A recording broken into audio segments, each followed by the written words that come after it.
यह कहानी film the family star से संबंधित है, जो कि साल 2024 में आई थी। यह फिल्म एक्शन और रोमांस से भरपूर है। तो चलिए अब कहानी को शुरू करते हैं। कहानी की शुरुआत एक घर से होती है, जहाँ शादी या किसी बड़े उत्सव की तैयारी चल रही होती है। कमरे में कई महिलाएं एक साथ बैठकर काम कर रही होती है। उन्हीं के बीच एक लड़की भी बैठी होती है, जो काफी उदास नजर आती है। महिलाओं में से एक उसकी उदासी का कारण पूछती है। तभी वो लड़की उन्हें कहानी सुनाने लगती है। अभी तक जो भी हमने देखा दोस्तों, वो सब प्रेजेंट की घटनाएं थी, लेकिन अब हम पास में जाते हैं उस लड़की की कहानी में, जो उसकी उदासी की वजह है। एक परिवार में दो महिलाएं, कुछ बच्चे और बुजुर्ग दादी, और उन सब की देखभाल करने वाला गोवर्धन रहता है। गोवर्धन को हम सही मायनों में द फैमिली स्टार कह सकते हैं दोस्तों, क्योंकि उसके लिए उसके परिवार से बढ़कर कुछ भी नहीं है। घर की आर्थिक स्थिति बहुत अच्छी नहीं है और पूरा खर्चा अकेले गोवर्धन ही उठा रहा है। घर में उसके दो भाई रहते हैं। एक भाई को फैक्ट्री शुरू करनी है, लेकिन फैक्ट्री लगाने के लिए बैंक से लोन चाहिए, लेकिन बैंक उसकी अर्जी मंजूर नहीं कर रहा है। वहीं घर का सबसे बड़ा भाई नशे का आदी हो चुका है और घर परिवार से बिल्कुल बेखबर रहता है। एक दिन गोवर्धन के ऑफिस में उसका प्रोजेक्ट प्रेजेंटेशन होता है, जिसे वो बहुत ही बेहतरीन तरीके से प्रस्तुत करता है। उसका बॉस उसे बेहद खुश हो जाता है। दोस्तों, उस समय गोवर्धन अपने लिए कुछ भी मांग सकता था, प्रमोशन, सैलरी में इंक्रीमेंट या फिर कोई भी, लेकिन उसने अपने लिए कुछ नहीं मांगा।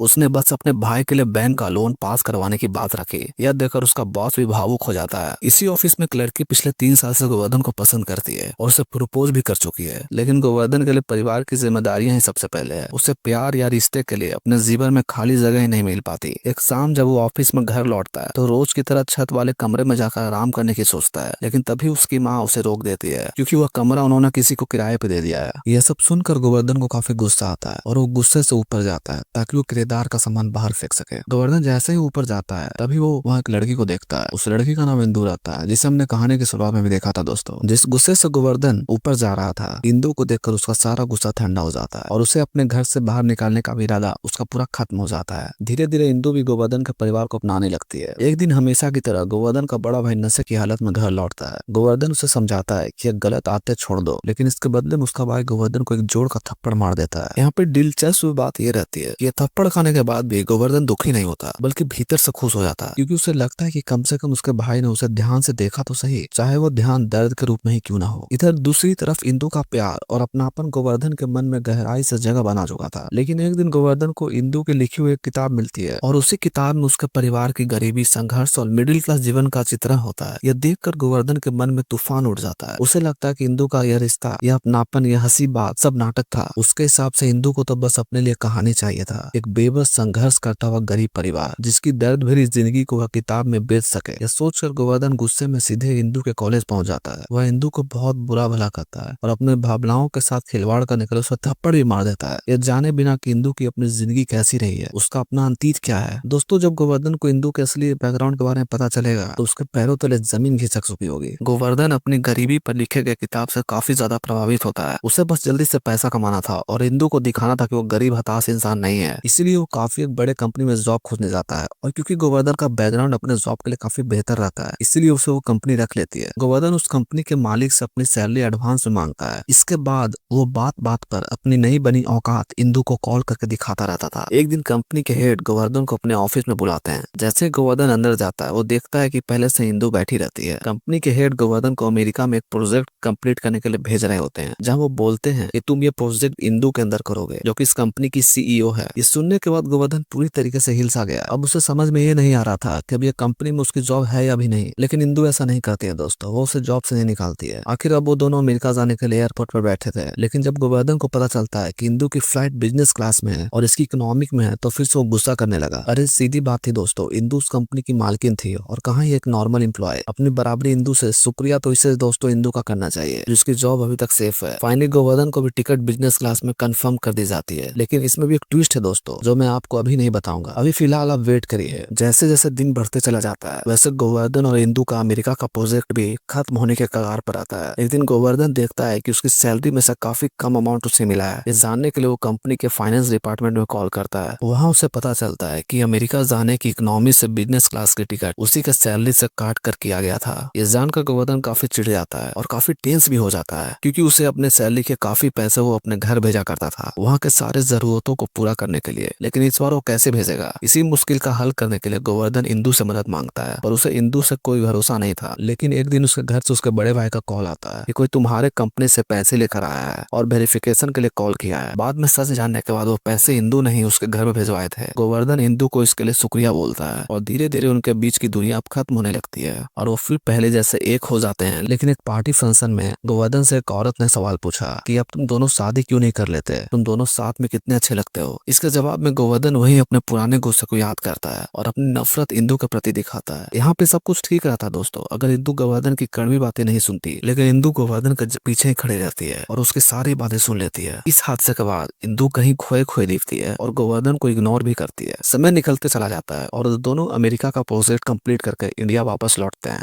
अभी तक हमने जो भी देखा दोस्तों वो अतीत में हो चुका है, जिसे इंदु घर में एक औरत के पूछे गए सवाल पे अपनी कहानी बता रही होती है। प्रेजेंट में हम देखते हैं कि गोवर्धन को अपने कंपनी की तरफ से अगले प्रोजेक्ट के लिए काफी ज्यादा पैसा एडवांस मिलता है, जिसे गोवर्धन अपनी कंपनी के मालिक और इंदु के पिता केशु धनराज को काफी धन्यवाद करता है। वो इसके जवाब में गोवर्धन को कहते हैं कि इंदु ने तुम पर किताब लिखकर बहुत बुरा किया ना तुम्हारे साथ। इस सुनकर गोवर्धन काफी शौक हो जाता है और वो आगे कहते हैं कि उसने तुम पर किताब लिखकर तुम्हारे गरीब होने का मजाक नहीं बनाया, बल्कि जब उसने देखा कि एक ऐसा इंसान जिसके लिए परिवार से बढ़कर कुछ भी नहीं है, वो अपने जरूरतों को हटाकर अपने परिवार की जरूरतों को देखता है, ये देखकर वो तुम्हारी फैन हो गई। उसने तुम्हारे अंदर का एक कॉमन मैन नहीं बल्कि एक सुपरमैन देखा, लेकिन तुमने उसे कभी भी सच्चाई बताने का मौका नहीं दिया। ये सब सुनने के बाद गोवर्धन इंदु को कॉल करता है, लेकिन तभी केशु धनराज गोवर्धन को बताते हैं कि शहर का बहुत बड़ा बाहुबली आदमी ने अभी उनकी बेटी इंदु को कैद कर रखा है और अपने पोते की शादी उससे कराना चाहता है। ये सुनकर गोवर्धन की आंख में आंसू भर जाते हैं। वो तुरंत अपनी मां के साथ उसे लाने निकल जाता है, जहाँ उसे काफी ज्यादा गुंडों से लड़ाई करनी पड़ती है, लेकिन लास्ट में वो इंदु को वहां से निकालने में सफल हो जाता है और कहानी के अंत में दोस्तों उन दोनों की बड़ी धूमधाम से शादी हो जाती है और यहीं पे ये हमारी कहानी समाप्त होती है। दोस्तों अगर आपको ये मूवी एक्सप्लेनेशन पसंद आया दोस्तों तो जरूर हमारे चैनल को लाइक एंड सब्सक्राइब करें। तब तक के लिए इजाजत दे, धन्यवाद।